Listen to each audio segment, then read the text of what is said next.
Good evening, everybody. This is Marlina Velasco, and I am a metabolic fitness coach, and I actually cater to a lot of different types of people, specifically in the athletic world, but I also do have lifestyle clients as well. So we have bodybuilders, we have power lifters who come to these classes and attend for the purpose and the sake of fueling their fitness with a very specific intention, which is to prep for a show or begin their cutting phase. They sometimes will also come to us early enough in the game that they also will do their bulking phase with us. And then we have the whole gamut of other people who, may just be hikers or, avid runners or walkers. And so we get all kinds of audience members that participate in these events, both in person as well as broadcasted on this format, which is Zoom. And then, of course, for those of you that are watching this replay, you will also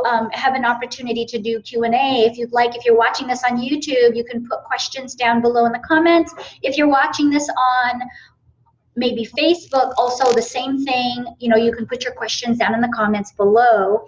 And it's like you were here, right? So welcome everybody to the broadcast. Welcome Dr. Elena, and welcome to Robin, who's in our Zoom audience, and then welcome to our live audience as well. They're waving. You can't see them, but they're waving.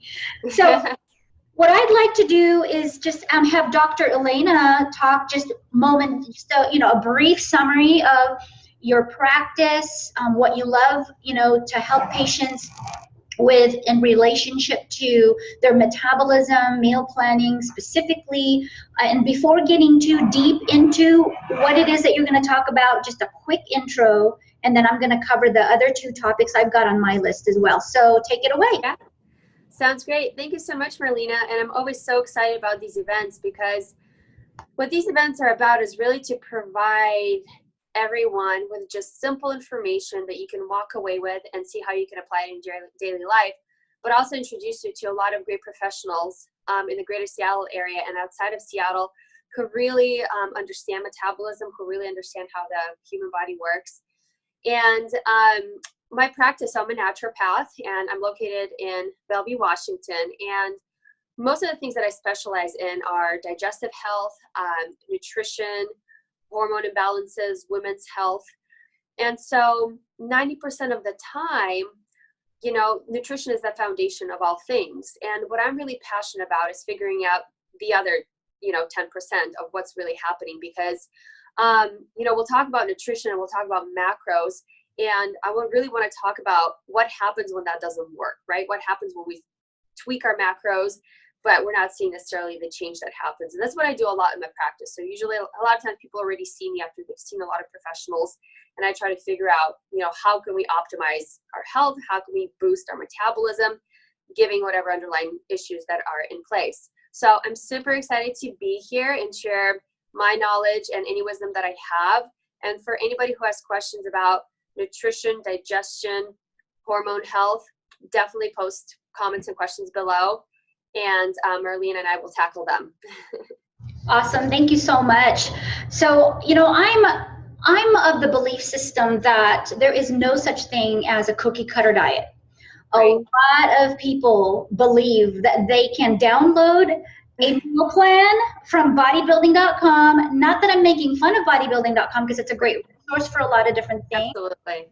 However, I'm of the belief that everybody should have their own individualized plan in everything with regards to their health, because everybody, and I always emphasize every, and then B, capital B, capital O, capital B, capital Y. Everybody is different. Yeah. We all respond to things biochemically different. We all have different sleeping patterns and habits and activity levels. We have a whole array and a variety of different challenges with, and you're going to cover some of those things. So what I'd like to do just for a moment though, and this is just for a tiny moment, is generalize about one thing. This is something that I've been covering for nearly 4 years, and I'm going to look at these two ladies, lovely ladies as well, even though they've heard me talk. Well, you actually missed this part. Okay. So I'm going to look at two audiences. I'm going to look at this audience as well as my live audience. And someday, when there's not all these wires rolling around my computer, I'm going to be able to put this here. So here's what I'm going to generalize about.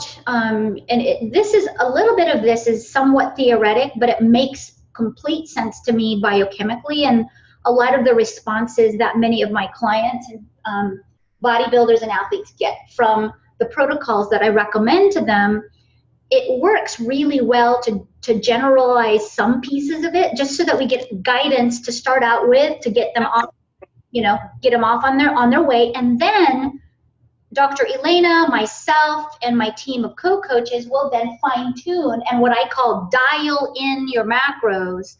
Right. And in Robin's case, who's in the audience with us today on the broadcast, she is a bikini competitor. Her body type and her goals and objectives, her activity level is going to be different than a 300-pound football player. Right, absolutely. So here's some really simple guidelines to go by in relationship to metabolic rate and how your body's going to respond according to that metabolic rate. There's 3 categories you may have heard in the industry getting thrown around.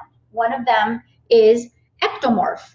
Somebody who is an ectomorph is naturally thin, and I don't know if you were looking at Dr. Elena and you've been observing her body type, but if you've ever seen any of her workouts on Instagram where she's on a ferry boat and she's doing dips and lunges and all kinds of really cool push-ups and really cool body weight exercises, you can tell within 3 seconds of looking at Dr. Elena's physique that she is an ectomorph. And what that means is she's naturally lean all the time. She's probably been that way her entire life, right? Am I right?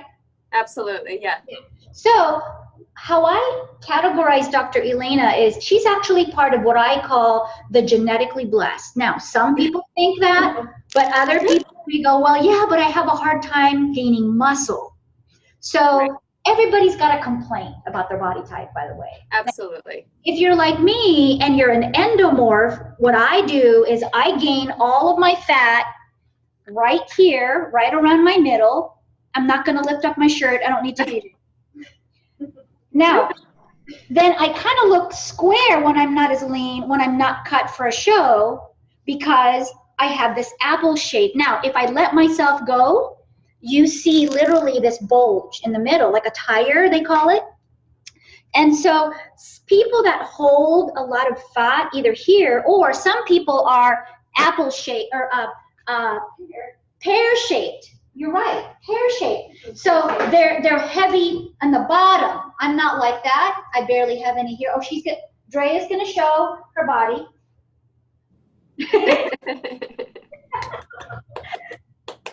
Okay, she's clapping. There you go. So some people are pear-shaped. So you could be apple-shaped, you could be pear-shaped. Everybody's very fruity. Absolutely. And those are endomorphs. Now, another, I guess, again, generalization is as mesomorph. Mesomorphs are athletic. They're inclined to be able to move really fast. They are evenly distributed. Their fat is evenly distributed. Some of them have a really tiny, tiny waist. And if you can ever get them to lean out, they look like an hourglass. It's called an hourglass, kind of Marilyn Monroe figure. Mm-hmm. And they are also going to hold fat if they're not taking care of themselves. Mesomorphs will have a propensity to gain muscle just as fast, or maybe even faster than endomorphs. However, when mesomorphs, because they're inclined to be athletic, when they are engaging in activity, they stay lean because they're predisposed to that. Their genetics and some of their biochemical responses to food, they are able to burn through fuel and through their food sources or their fuel sources because of the fact that they have a lot of muscle. They move really fast. They're more able to do things from an activity level standpoint than maybe somebody that's an endomorph. Now, for me, I am not naturally athletic. In fact, I'm very slow. I have really short legs. You could not get me to play basketball because I would have to kind of go under everybody's legs to maneuver around the basketball court. Just saying. You don't want to, Marlina, you don't want to see me playing basketball either.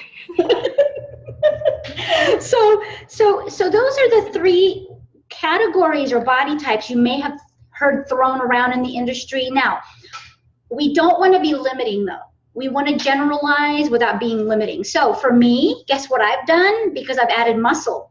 I've empowered my body and my metabolism because now that I have more muscle, I am now actually what I call an endo-meso. I am now more athletic. I can now move a lot of weight. I've become very strong. And so even though I have the propensity to be an endo and I was kind of raised or my genetics was, predisposed as an endo, but because I work out and because I pay attention to what I put in my body, I now am a little bit more athletic than I was. So I'm starting to have tendencies of being a meso. What that means is I no longer have this huge tire around me. It doesn't take as much effort for me to lean out anymore because I have more muscle.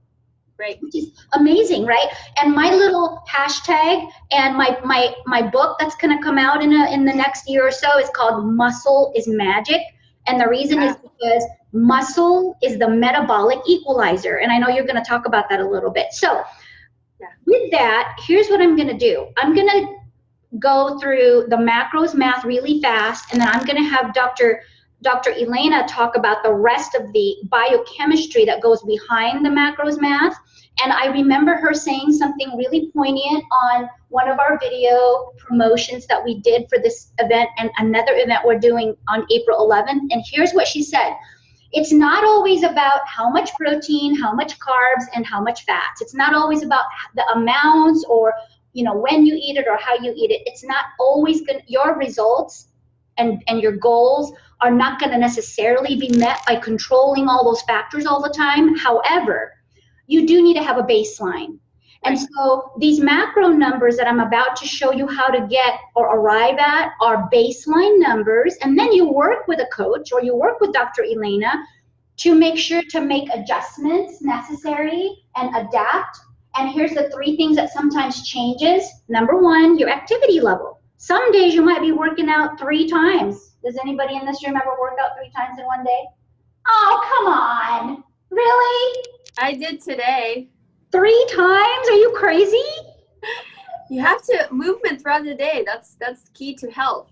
Okay. What did Drea? You did twice a few months. Yeah, she's done it 2 a day. So for those of us that are crazy, a little bit 2 a day, 3 a day, and we're talking about intense workouts. We're not talking about you're taking your dog on a walk. Okay. Right. We're talking about if you're taking Indica on a walk. 3 yoga Miss Drea. 3 yoga classes in one day. 3 yoga classes count. But another way that one of your workouts would count is if you were taking Indica on a 5-mile hilly walk, or I call it a kind of a trot. It's a little bit faster than a walk. Then that would count, right? Okay, so Faster than we were going on the treadmill. yes, so that's one variable. Here's another variable. Another variable is your current body composition. Right? That's going to affect how much you're going to eat. So if you want to lean out and you've got 10 pounds to release in body fat, you're going to eat a little bit less carbs. The next variable is your genetics. And we already kind of talked about that a little bit with the body typing. So Dr. Elena probably needs to eat a lot more food than maybe somebody, generally speaking. Again, I'm generalizing again, right? Dr. Elena, if she wanted to become a competitive bodybuilder as a physique competitor and she wanted to add, look at her. If she wanted to, I know, she has, they said, the girls said you have really long arms. I do actually. Yeah. So if you wanted to compete in a bodybuilding competition and you wanted to gain 30 pounds of muscle, you would probably need to eat twice as much as you're eating now. She's like, no way. Can you imagine me with 30 pounds of muscle? My neck would be bigger than my head, and I would be walking around like the naturopath Arnold, hear what she said? Yeah, that's awesome. But on a serious note, if you did make a new goal for yourself to gain 30 pounds of muscle, you'd need to eat more. Would you agree? Absolutely. Yes. So here's what we're going to talk about. And I sometimes get distracted by other voices. So if you don't mind, I'm going to mute you for a second while I'll go through the math, because that's just the way my brain works. And then if you're like holding your words and you got to talk, then go ahead and unmute yourself. Is that okay? Sounds good. Okay. So I'm going to go through it fast, and I can focus a lot better this way. So here we go.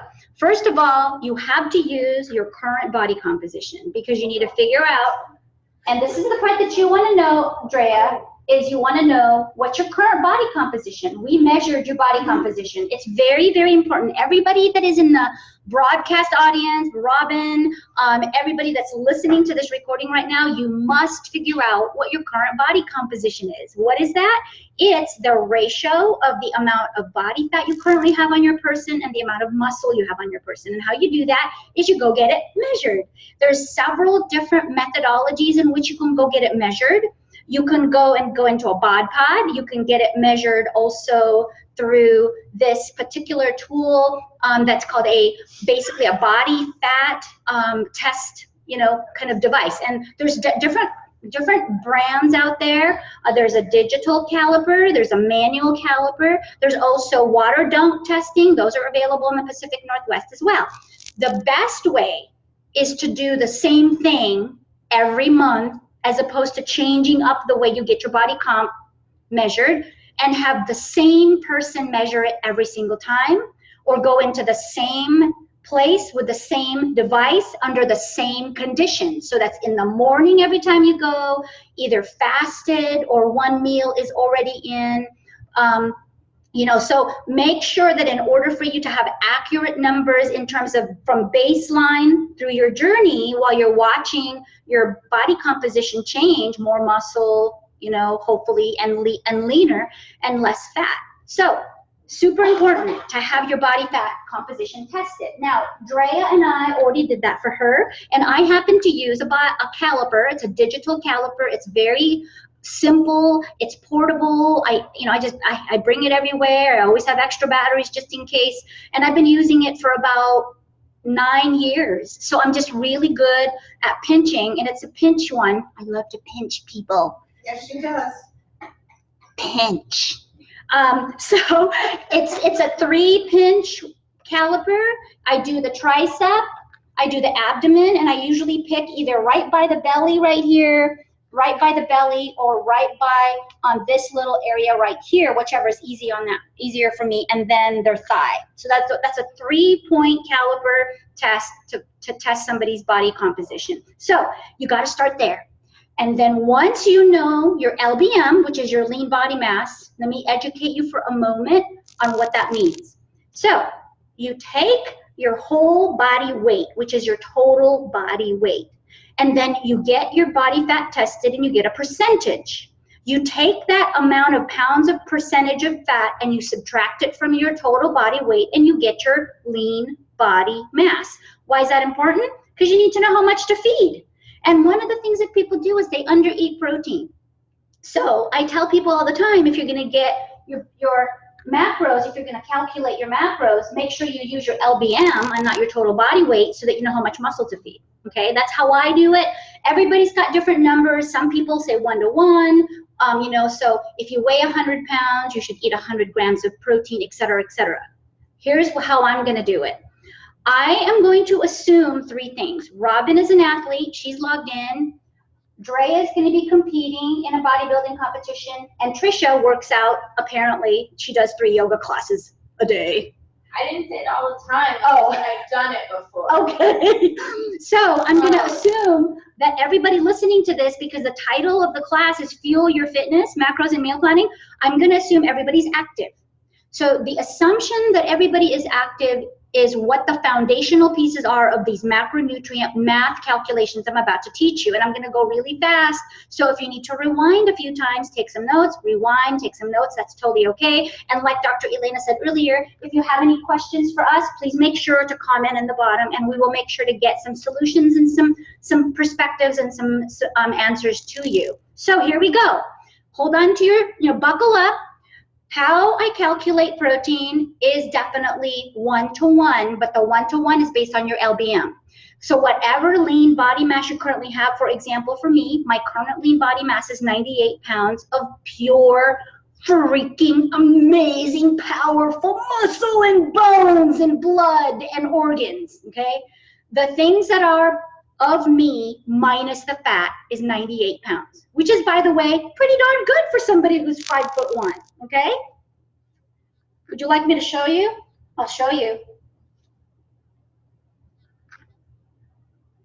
Okay, that was just my bicep. My bicep alone is at least 2 pounds, okay? Anyway, just teasing you. Okay, so 1-to-1, got it? Protein to amount of grams. So I weigh 98. So on a typical day, I'm just kind of doing my thing. I'm going to eat 98 grams of protein. Make sense? Now watch this. What if I decided to do a 3-a-day like Trisha did? Or what if I decide to lift really heavy, or I'm getting ready to go to a powerlifting meet? Do you think I should eat more? Probably. Just a little bit more. For me, I eat 1.25 grams of protein for every lean body mass pound that I weigh on a day that I know I'm going to work out. On a day that I'm doing 3 a day, I'm going to do 1.5 grams of protein times 98, and that's how much I'm going to eat. So a little bit around 150 grams of protein is what I'm going to eat on a 3-a-day. Why? Because my body is going to demand that much fuel. So I'm going to take it in, and I'm going to eat it, and then I'm going to metabolize it, and I'm going to burn it. And because I have an amazing digestive tract, I will assimilate a majority of that protein because it's clean protein. I try to stay away from too much red meat. I eat a lot of fish. I eat really clean so that I know that I'm going to absorb all that protein. The next number, and by the way, I'm an endo meso, if you recall what I was saying about the body types. Now, I'm going to now tell you what Dr. Elena should be eating. She's an ectomorph. If she is in the process of gaining muscle mass, she actually needs to eat 1.75 grams of protein on a day that she's working out. And if she wants to become a physique competitor and wants to add 30 pounds of muscle in the next 6 months, she's going to need to eat, you're going to freak out, Dr. Elena, you're not going to want to eat this much food. Are you ready? 200 grams of protein is what my bodybuilders eat when they're in the process of gaining 30 pounds of muscle mass naturally, no drugs. So that's a lot, right? So Drea is going to be either in physique or bodybuilding. You're an endomorph, so you're gonna need to eat 1.25 or 1.5 grams of protein for every lean body mass pound you weigh. Got it? Okay, that's protein. Now, let's say that you are a person who is in the process of leaning out for a competition, or you want to fit into a bikini to go on your Hawaiian vacation, or if you're like our friend Anne who just came back from New Zealand, you want to be, you want to look good for your vacation, take a lot of, really cool pictures, and you want to lean out and maybe release 10 pounds. Here's how you want to treat your carbs. So let's pretend for a moment that we're talking about mine. My numbers are really easy because you can round them off. So on a normal day, I'm not really doing a whole lot. I'm just kind of hanging out 1-to-1, right? So I'm eating about 100 grams of protein. If I wanted to get into an amazing bikini for my Hawaiian vacation, I probably need to cut my carbs by around 50 for about 4 or 5 weeks until I get into the bikini and look good.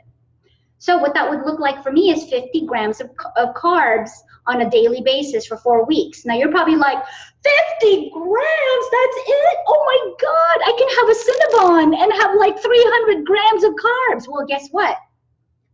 If you're having a Cinnabon, you're probably not gonna get into the bikini, or you'll get into the bikini, but you won't look very good. Just saying.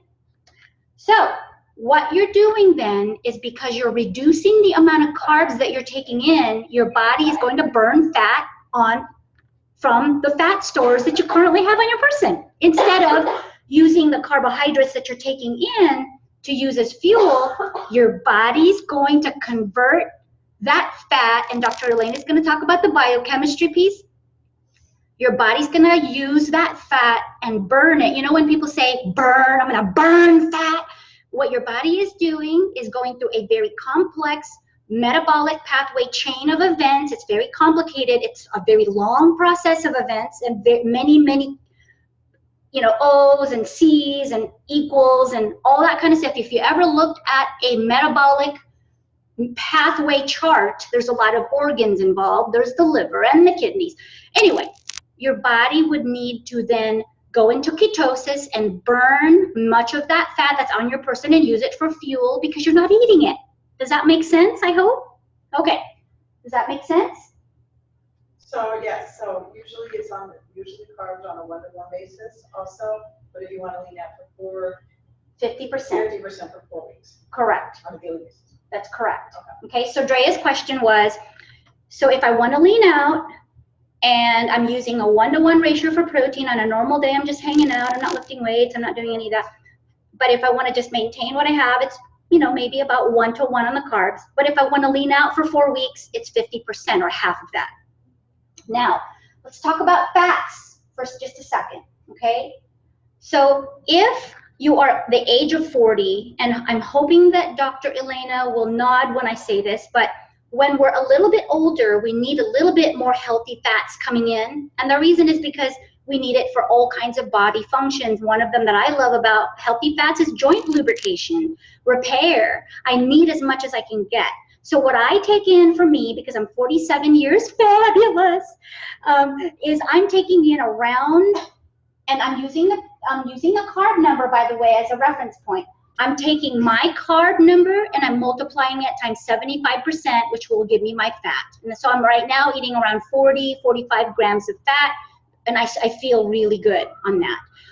Anymore, I might start to kind of I might not use it all, so then it ends up getting stored back in my body as fat, because it's a really complex fuel source, almost like as complex as protein. So, you know, it will get stored because it's not easily burned. Fat is not fat sources like avocados or nuts or fish, you know, omega-3 fatty acids are not easily burned or easily metabolized like carbs are. So if I eat too much fat, I have to just have it perfectly, that number kind of really paying attention to how much fat I eat. So I eat about 1 avocado a day. I cook with coconut oil, so I eat probably 3 or 4 tablespoons of coconut oil a day, and then I'll have maybe a nice, 2 or 3 ounce piece of fish. That usually gets me to about 45 grams, just to give you an idea what the food would look like for me.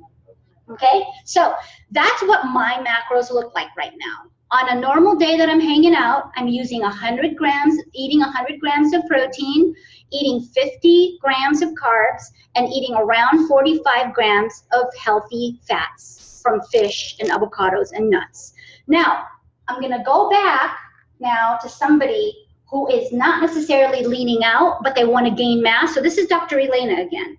So let's say that Dr. Elena wants to gain muscle. She has to multiply her LBM, her lean body mass, by 1.75. And remember, you can rewind. So if I'm going too fast, you can always rewind this video. So 1.75 grams of protein is what Dr. Elena would eat times her lean body mass. So whatever that may look like, let's pretend that it's an even number like 100. That'd be 175 grams of protein, right, per day. If she is not leaning out, but instead she's gaining muscle mass, she's going to need to eat. You're going to freak out again. Here we go, Dr. Elena. You're going to freak out at how much food you have to eat. You're going to have to multiply your protein times 2 to meet, I know, right? To meet your body's demand for carbs, because you burn through all of the things you eat quickly. Why? Because your metabolism is revved up. Your metabolism, your metabolism literally, takes that food and and those carbs and sucks it all in and uses it all. Unlike some of us, it just kind of floats around and then it turns to fat. Your body and your metabolism is so efficient at using carbs for fuel because you don't have very much body fat to begin with, and number two, your metabolic system and your metabolic rate just does that. That's how your metabolism works.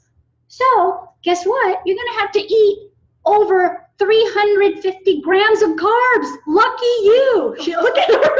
Oh my God. But hey, you know what? You just told us a minute ago you're doing a bodybuilding competition, right? No. No.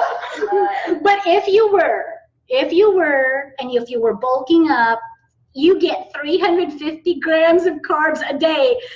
Yeah, look at her. I knew it. She's like, yes. Now, wait a minute. That's not a Cinnabon. Pasta. Okay? And it's not a cheesecake. She's miming now. Okay.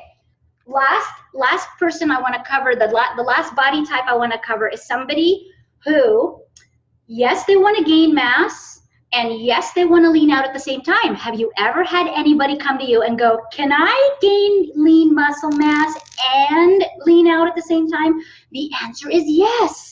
I do it all the time when I'm working out for a bodybuilding competition. I want to make sure to maintain the amount of lean muscle mass on my body, or maybe even gain a little bit as I'm leaning out. Here's what happens. So first, you have to make sure to eat enough protein on the days that you're working out 2 or 3 times a day. And then you have to make sure to eat enough carbohydrates to meet your body's fuel demands for that day, and enough fats. However, if I'm in the method or the process of prepping for a show, I need to make sure to calculate my macros carefully based on my workouts each day so that I don't lose muscle. And here's how I lose muscle. If I don't eat enough protein, or if I don't eat enough fat, I lose muscle.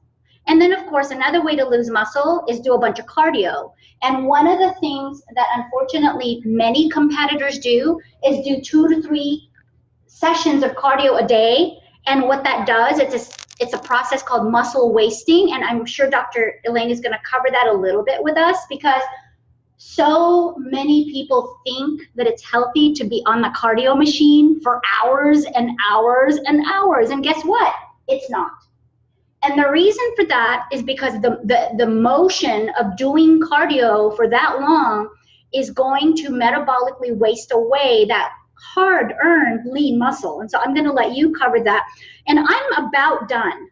So again, if you need to rewind this video, please feel free and then ask questions.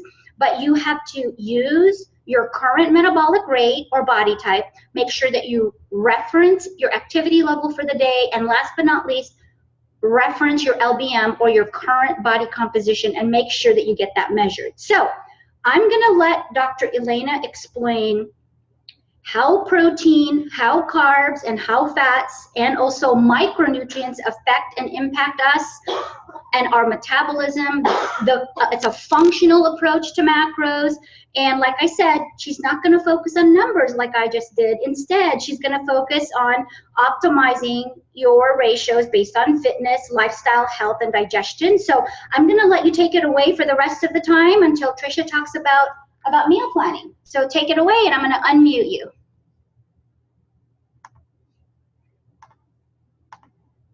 Go for it. Okay, excellent. I see that you guys can hear me, yes? Yep. Okay, excellent. That was great, Marlina. Thank you so much for walking us through. And one of the things that I want to mention, because I know how complicated it can be to figure out macros, and I want to emphasize how important it is to have a coach, a trainer, somebody who is knowledgeable and who does this for life and has personal but also professional experience to really guide you through.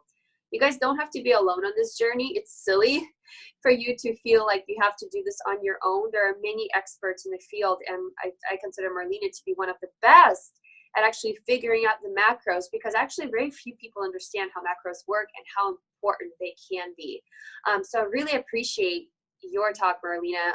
It was really easy to follow, and The examples were excellent. And I really love, you know, the fact that we can generalize. Generalization sometimes helps us wrap our mind around a concept. And even the different body types, it's really important to understand that, yes, there are, in general, these are different body types and metabolism works differently, right? So it helps us wrap our mind around. And then from there, we can get a little bit more complicated, right? So when it comes to figuring out the ideal proportion of your macros, carbs, fats to protein, and then I'll talk about micronutrients and their role, which is more vitamins and minerals. One thing that I encourage you to think about is not just figuring out what macros you need now at this point in your life, but being able to be flexible and figure out how you can change those macros. Because, you know, Marlina mentioned, it depends on your activity level. One time in the year, you're maybe training to put on 30 pounds of muscle, you know, and then the next month you're looking to lean out maybe and, you know, drop a couple sizes. Your macros are absolutely going to change. So one of the important things to think about is not just about what your current proportion is, but how are you going to be able to adapt and change over time. And that's another reason why you do want to have a coach or a trainer on board to help you figure that out. So I am not a fan when people swing from one side of the pendulum to the other when it comes to carb, protein, and fat ratios. I do think that there's a time and a place for that, kind of what Marlina was saying, that, hey, if you want to get in that bikini and by all means you want to look great, absolutely, let's cut your carb intake by half, get you in ketosis, start burning fat for energy. But let's make sure you also get out of ketosis in a really healthy way to prevent yo-yo dieting, right? So what I see frequently happen is that people get on the paleo bandwagon, people get on the ketosis bandwagon, and then what I see happen is that they're not sure about what happens on life after that, and then they fall back into their old habits, right? And then metabolism slows down and people just give up, right? So we want to avoid doing that. So avoid extreme swings. And if you are doing extreme swings, like putting on 30 pounds of muscle or doing ketosis to get into that bikini, make sure that you do it from an educated point of view, and then you know what to do when you need to reverse back. And the other thing is that carbs, fats, and protein, they have absolutely an important role in all aspects of our, in all aspects of our physiology. We need carbs as building blocks of glycogen, for energy, and we need carbohydrates for fuel for our brain, and we need protein for hormone synthesis, for DNA synthesis, for very important metabolic processes in the body. We need fat to help lubricate our nervous system, to lubricate our digestion. Fat is the building block of cell membrane. We need fat for cholesterol to also make in hormone synthesis, right? So whenever we think about the proportion of macronutrients, we also want to be thinking about how does it apply to all of our physiology, right? So, for example, like Marlina, so when I think about changing somebody's macronutrient, the proportions, do we increase, do we decrease carbohydrates, do we change the fat, or do we change the protein? The first thing I want to do, and this is really something you mentioned, is we want to get a baseline, right? So you mentioned baseline for the composition, right? But I also want to see how they're currently eating, how they're currently moving, in order to see, okay, this is the person's baseline, right? Because if we set the goals, I want to know what needs to change in order to get to that goal. So when it comes to the macronutrients, it's like we track for a few days to see what the current macronutrient proportion is. The next step is to figure out what is this person's lifestyle like? How much are they sleeping? What is their stress situation? Because if somebody's training for a competition, right, and they want to lean out, for example, or they just want to be able to get into that bikini, if they're not sleeping properly, if they're not, if they're not managing stress properly, are they going to have a harder time getting to that goal? Absolutely. So even though I want to focus on the macronutrient proportions, I also want to make sure that we are addressing all those other underlying lifestyle issues. Get them sleeping better, manage their energy, manage their stress, because in the end, they're going to get better results and better outcomes. And then number 3 is that once we establish the goals, the current baseline, we figure out the lifestyle factors, the next step would be, okay, let's tweak macros, right? And if somebody wants to lose weight, absolutely, let's increase fat, let's increase protein intake, let's cut the carbs, because what's going to happen is that, you know, our body's going to start to use ketones as the byproduct of fat breakdown for fuel or for energy. And I'm going to talk in a little bit how we can even optimize getting our body into ketosis, and this is where the micronutrients come in. But from a health perspective, absolutely, when we're trying to lose weight, you know, weight loss is not just pounds on the scale. Weight loss is about toxin release, right? Because a lot of our toxins, a lot of the heavy metals and the things that we get from the environment is stored in fat. So when we lose weight, it's a great way to balance our hormones, to reset our metabolism, and to also clear some of those toxins. So I have a name for it. I call it toxic fat. Absolutely. Oh, it is. Absolutely. And so a lot of times when women, when they carry a little bit of excess weight and they're trying to get pregnant, one of the first things that we do is try to get them healthier. And it could be by, you know, leaning out and losing some of this toxic fat that in the end does not go, you know, the energy does not go from fat metabolism to the fetus. Anyways, however, then let's see, what if somebody wants to put on more muscle, right? And they're doing more strength training, or they're wanting to do more, gain more lean muscle, then absolutely also increasing that fat and protein intake. And something that I want to emphasize too is, when do you use lab work? Lab work is really important, especially when you increase your protein intake, is you want to be able to see what your kidney function is like. Because what happens when you increase your protein intake 2-time-fold, 1.5-time-fold, whatever that number is, that puts stress on the kidneys. And what I like to do is actually I want to see, with that increase in protein amount, is there any underlying kidney damage that happens? Because usually when you are trying to add on that much protein, you're getting it a lot, not just from whole food, right? You're supplementing here and there. And that extra supplementation can actually kind of put a little bit of stress on the kidney. So always important. As a doctor, I have to say this, that nutrition aside, it's always good to have a baseline for just the basic blood chemistry of what's happening on that level. For somebody who is not focusing necessarily on leaning out or building lean muscle mass or losing weight, for that person who is doing aerobic exercise 3 times a day, which, by the way, my workouts are very short. There's research that many research studies show that that sweet spot for boosting testosterone and other sex hormones is optimal at about 20 to 30 minutes of moderate to intense exercise. So if you're looking to optimize your health, your energy, your well-being, your libido, whoop, you definitely Hey, watch it. There's audience. It's after hours, right?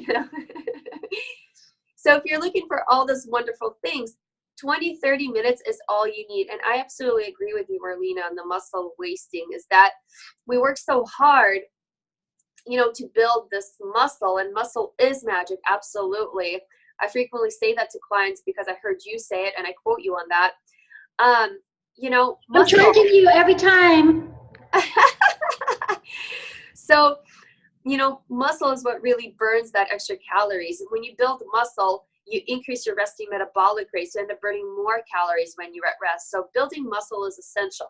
But for example, what if you're the kind of person that you just love your cardio, you're training for a half marathon, you're training for a marathon, you're doing a lot more cardio and intense exercise? My recommendation is to actually up your carb intake, right?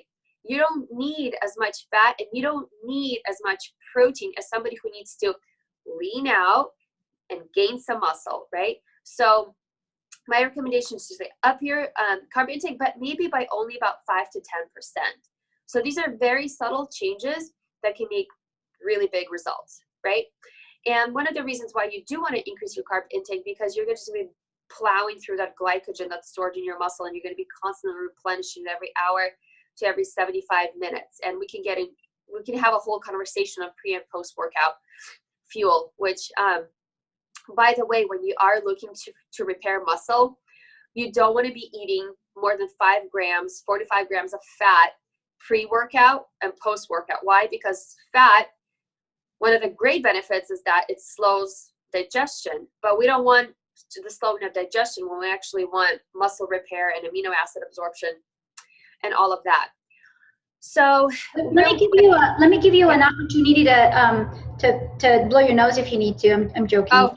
But you can't. But let me give you an example. Let me give an example that just happened really recently with a client, a coaching client who's a professional bodybuilder. He's getting ready to step on the stage for his very first pro competition against pros, which what that means is it puts him on a whole new level.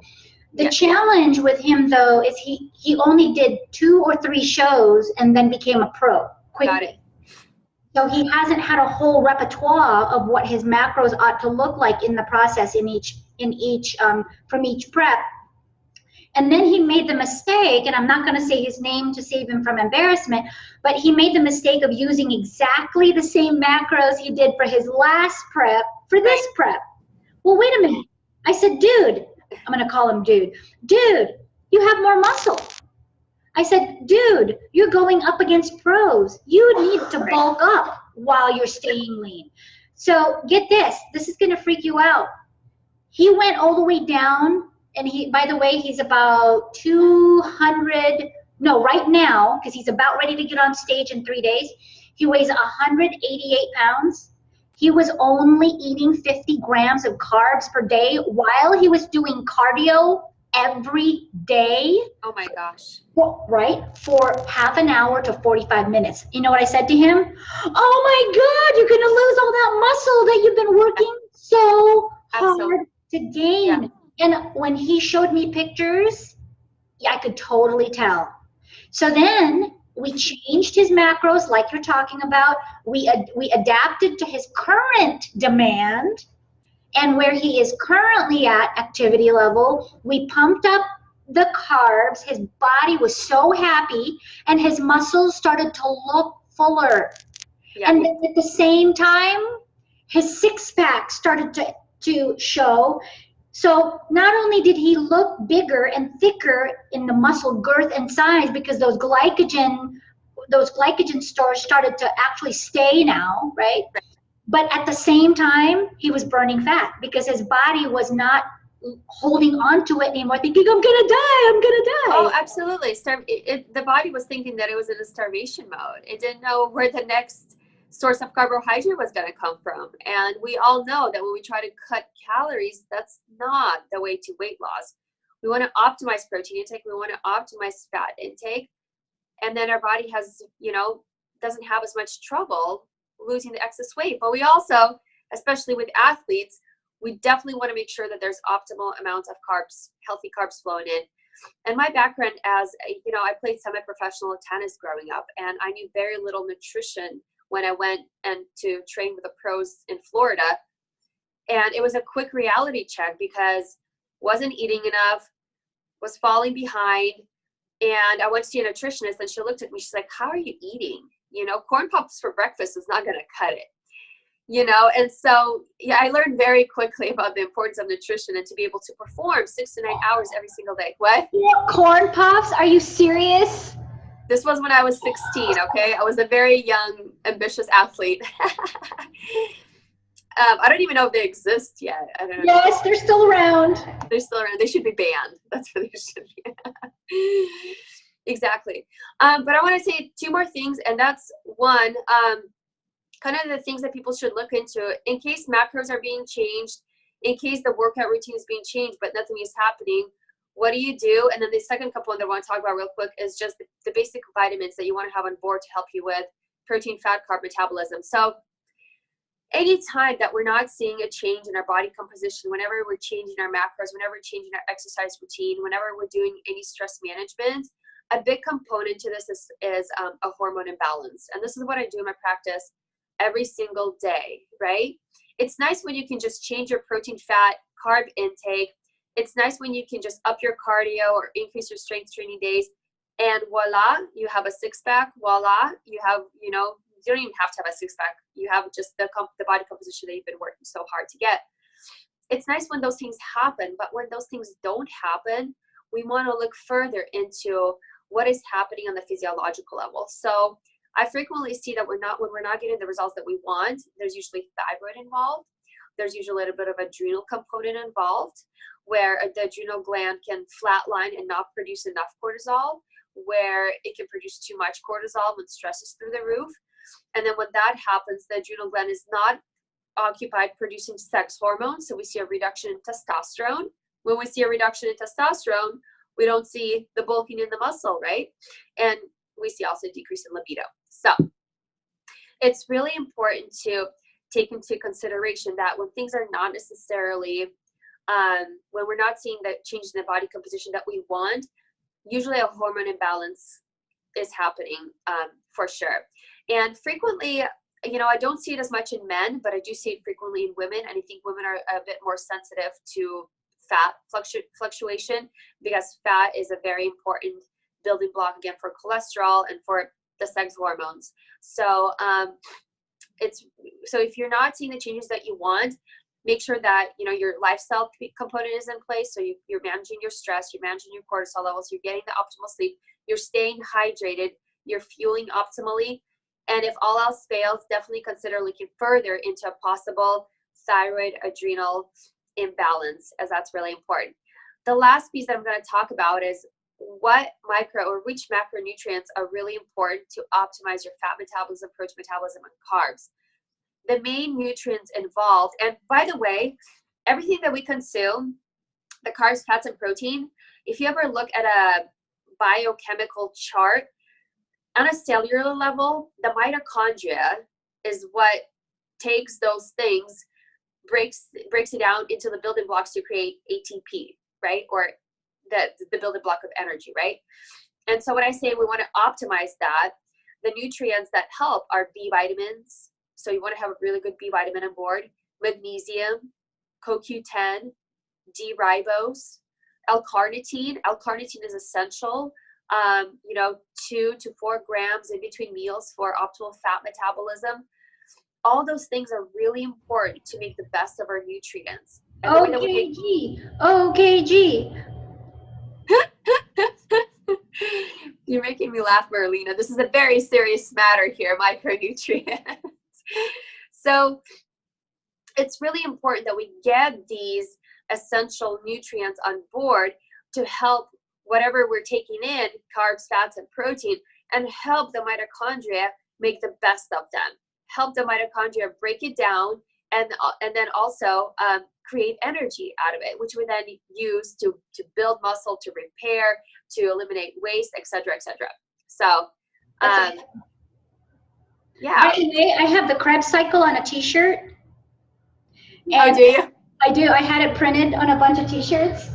It looks so incredibly nerdy, and I might actually have an extra one to give you. It's a size, probably a size extra. You're gonna have to get a size extra small for you. Yeah. But it's the whole Krebs cycle right on the chest of the T-shirt. It's pretty. Oh, that's hilarious. Yeah, no, I'm gonna charge my phone real quick because I'm about to lose everybody. That's fine. So did you do your wrap up already? Are you wrapped up, or do you want to wrap up? Oh, I was so I think that's it on my end. I talked about just kind of making sure that we optimize on our proportion of carbs, fats, and protein depending on our goals. You know, it's really important to consider our goals, what our baseline is, and kind of go from there. It's also important to troubleshoot when we don't see those proportions working for us. And just remember that those 5 to 10% shifts in macronutrient proportions can make a really big difference. That's awesome. Thank you so much. And I might bring you back in a little bit to do some Q&A, but I appreciate that. And one of the things that I appreciate about Dr. Elena the most is that I think that she keeps the holistic person in mind. And one of the things I love watching her do in her Instagram feed, and by the way, if you're not following her on Instagram, you must, because she shows her lifestyle, and she shows that she has balance in her life. She spends time with her her family and with her husband and with her new, I think, how old is your child now? Oh, he just turned 16 months, which, by the way, if you listening to me, I hang out with him so much that I get whatever he gets. So when he gets sick, I get sick because we're very close. But yeah, 16 months. Yeah, and I see him on her backpack, out in the woods doing really amazing, cool things as a family. And I think that you hit on a few points that I want to stress on even further, because a lot of people pass right over it. And even though this is going to be recorded and rebroadcasted, I really want to hit this stuff hard. Your stress levels and your lifestyle and your family balance and the negativity all around you impact everything that you're doing. Absolutely. Because you can eat clean, you can work out, you can do all those great things, but if you're plateauing or not getting results that you want, look at those other components of your holistic self. And if you walk into Dr. Elena's clinic and you see her as from a patient-doctor perspective, get a few tests done. I strongly recommend to everybody to get a panel on food allergies, because a lot of people don't even know that maybe something that they're eating is making them sick.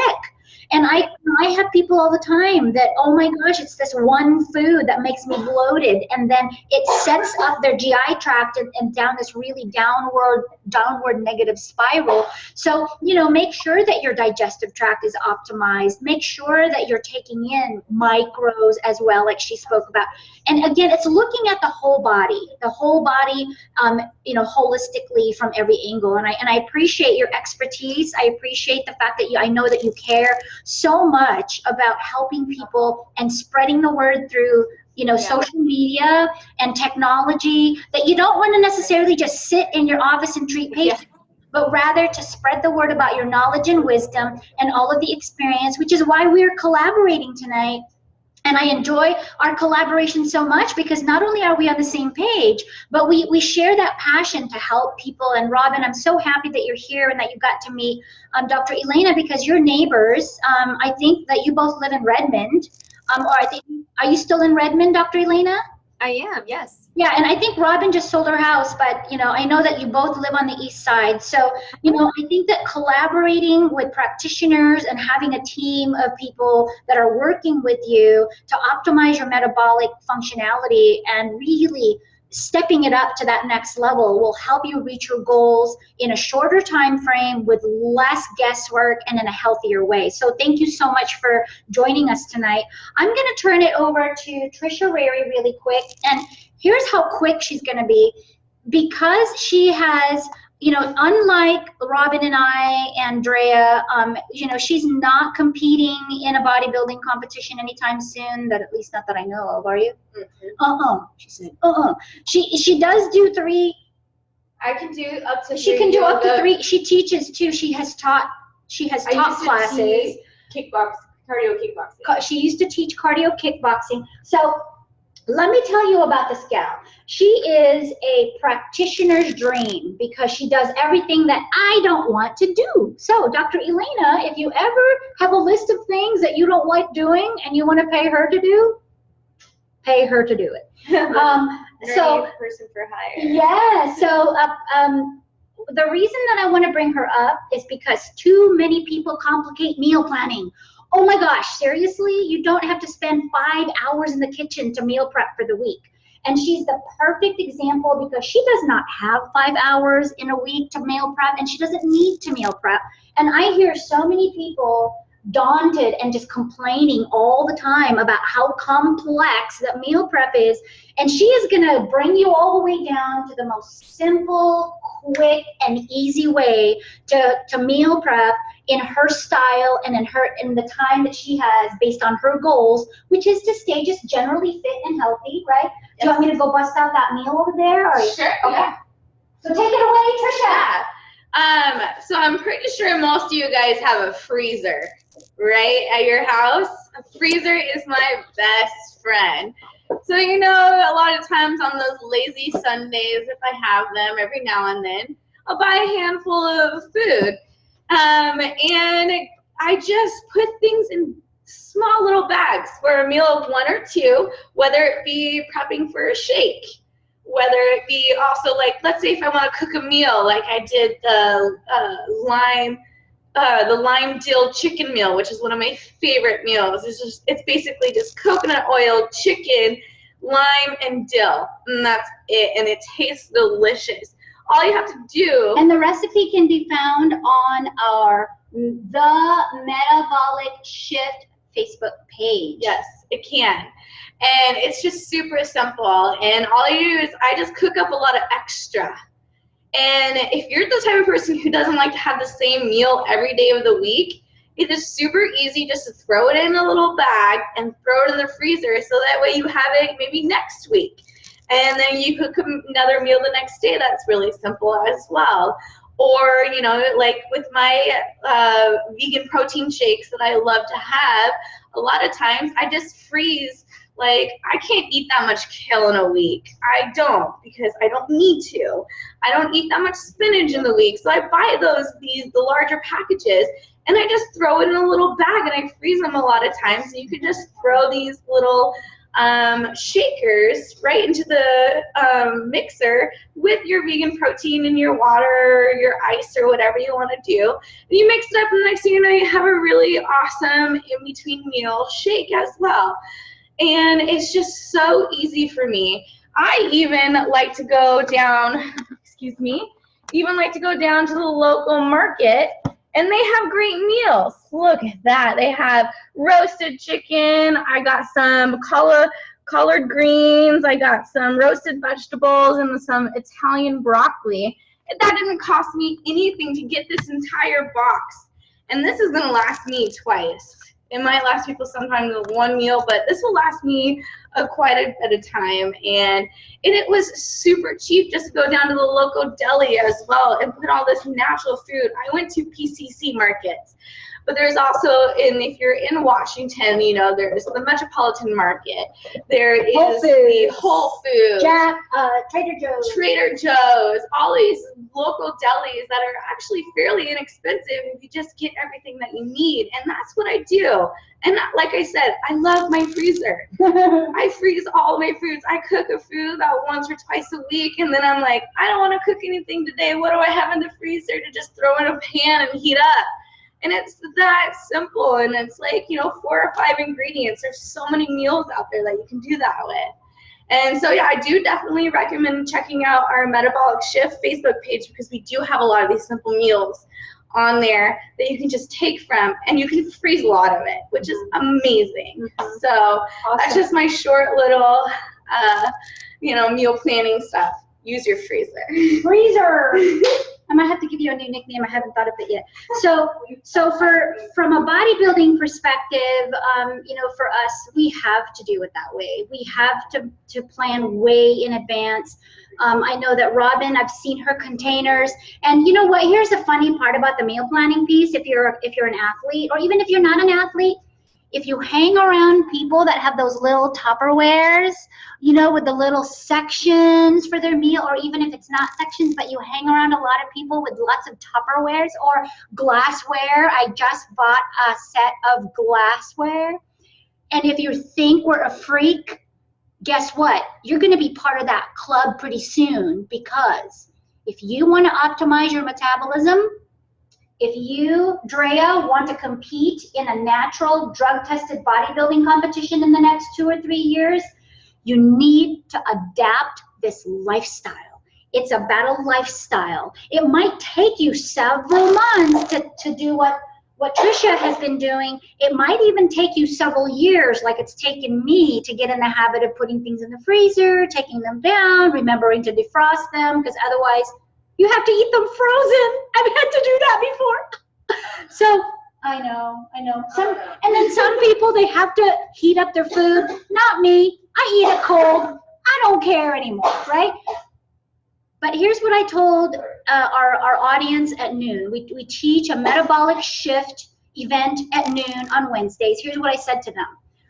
Whatever you need to do to adopt a new lifestyle, start where you're at right now. I love what Dr. Elena said earlier about take your current macros and take your current habits and just shift one thing. Most people can only change one thing at a time anyway, right? So shift one thing that is significant, and a perfect place to start, and what I encourage people to do is start with looking at the amount of protein that you're eating, because most likely you're under eating protein. Next month, look at how much carbs you're eating and really pay attention. And there's a lot of apps that you can use out there. There's MyFitnessPal. You can eat, I mean, there's so many ways and methodologies to track your macros. If that's something that you're ready to do, it might take you 4 years to do that. I didn't even start using apps. I use a spreadsheet, and that's just how I tracked everything so that I knew exactly what was going into my mouth, right? Now, that's as an athlete. As a lifestyle person who wants to do this for life, keep it simple, silly, KISS. That's the rule, right? Because if you don't, you won't do it anyway. So we can teach a 3-hour seminar on all of this and have Trisha get up and show you every favorite recipe and how to make it and how to store it and how to freeze it, how to cook, all that kind of stuff. But here's the kicker. If you don't do it every single day and you're not consistent about it, and you do what Dr. Elena described, kind of that yo-yo thing, it's just as bad as not doing it at all. So adapt one thing at a time that you can actually implement and create into a new habit.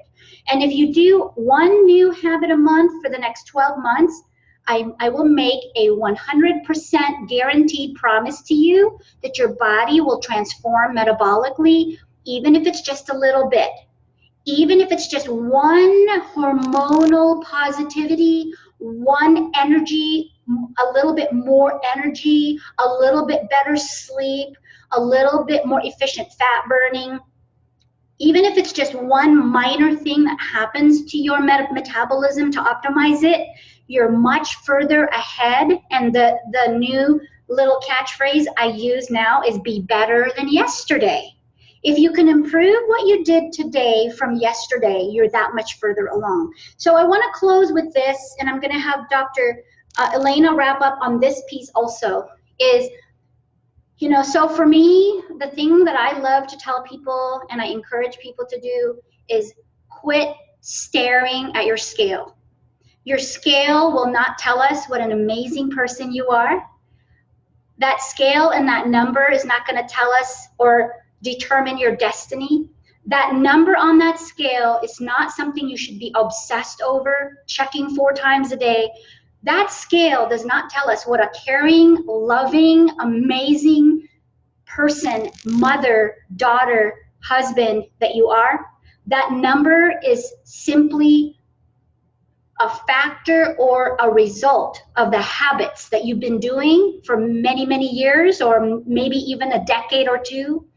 However, we want to empower you to change your body metabolically and not focus on that number, and you will get results that you can see, feel, and measure, and that you'll be happy with long term. So with some people, once I take their measurement that first time, I say ditch the scale for 3 months. Who cares how much you weigh? Quit obsessing. Everybody gets into an emotional funk and an emotional tailspin because they stare at that stinking number 4 times a day. It's the first thing they do when they wake up. Drea can relate to this. Her body composition is starting to change, and she's now part of a very amazing club that you should be all a part of. We call it our Pants Falling Off Club. And actually she added a new one. It's the what do you call it? Leggings Falling Off Club. And Trisha released 10 pounds of body fat, and she's now part of the Skirt Falling Off Club. Now, what does that mean? Cute skirt falling off club. And the reason that that's important is because she's leaning out, which is, by the way, that was her goal. Her metabolism is optimized. Drea's hormones are starting to get balanced. Her hormones are happy. That's kind of one of my catchphrases too, is if you can help your hormones be happy, the rest of you is happy. So, Dr. Elena, give us a real quick wrap up. what do you tell your patients the most on a daily basis that you want to tell us empower us with? I'm going to unmute you. Go for it. Okay, thank you. Wow, what an incredible talk this has been. One of the things that I definitely tell my patients, especially in the field of nutrition and weight loss is secondary. You know, we want to focus on optimizing our energy. We want to focus on optimizing our performance. And by the way, performance, whether you're a busy professional, a stay-at-home mom, a weekend warrior, a professional athlete, we all have to perform. So rather than focusing on numbers and even lab values, right? For example, I mean, we like to quantify things, and there's a time and a place for that. I try to get my clients and people to focus more on how are they feeling, how are they showing up to this world, and are they really reaching their potential and their purpose? Because when they're feeling great, when they're showing up for the workout feeling good, when they're seeing and feeling that change, not necessarily kind of what you said, Marlina, by focusing on the number, that's a win-win situation. That's awesome. Thank you so much. So I'm going to go ahead now and say goodbye to everybody on the recording, but we have a little bit of time to take Q&A. So again, everybody that joined us live on the broadcast and listening to this recording, either on YouTube, Facebook, or some other format, please, please, please feel free to type your questions in the comments below, whatever format, or send us an email. Both Dr. Elena and I are both findable everywhere on the internet. So if you just look up our name, I'm Marlina Velasco and Dr. Elena Zinkov, and I will make sure to put both of our names in the details of the YouTube. So you'll have our contact information in there as well. Thank you so much, everybody, for joining and for listening to this replay. We look forward to more classes, maybe even expound on some of these topics, a little bit more about micronutrients in the future. So stay tuned for more broadcasts to come. Thank you so much, and I'm going to go ahead and